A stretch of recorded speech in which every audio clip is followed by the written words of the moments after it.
Okay, moving on in C2, here's example 1. A right-angled triangle has side lengths x, x plus 7, and 2x plus 3, where the 2x plus 3 is the longest side. Solve for x. Okay, we can do that. I think you did this last year. Not I think. I know you did this last year. 2x plus 3 is the longest side, means it's the hypotenuse. And then it doesn't matter how you label the other ones. So to solve for x, we need to generate some sort of equation involving, involving x.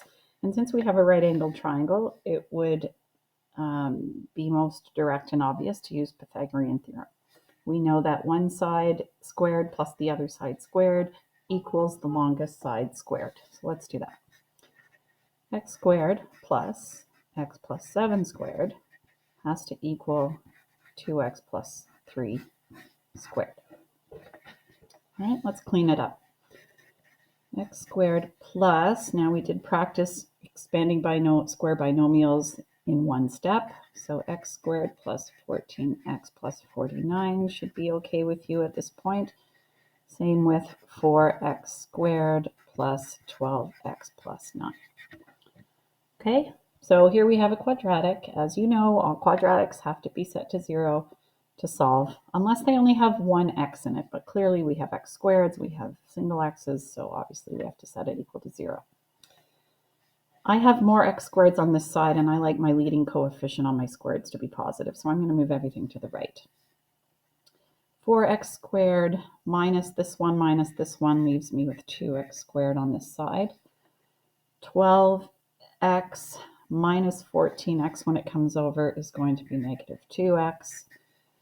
And 9 minus 49 is going to be negative 40.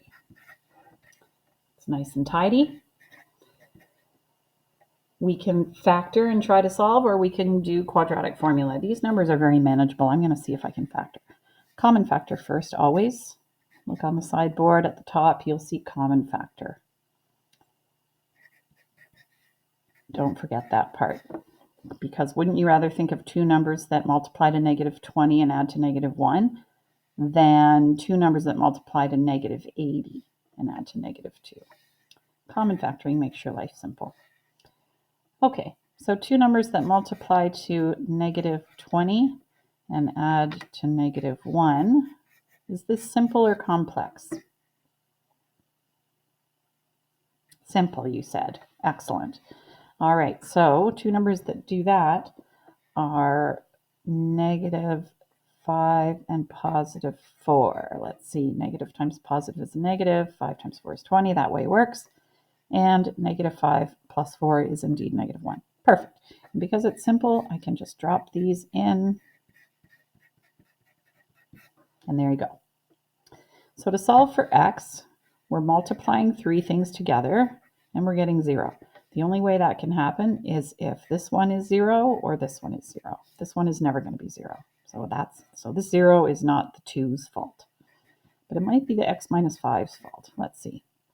If x is 5, this term would be 0, or factor I should say would be 0, and then 0 times whatever else is still 0. That could be an answer. How about this one? This factor would be 0 if x was negative 4.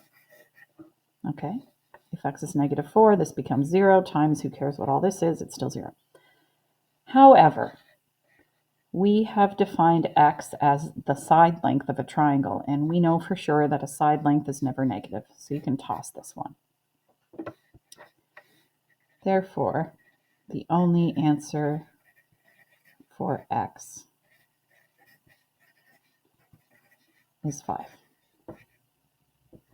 There you go. Done.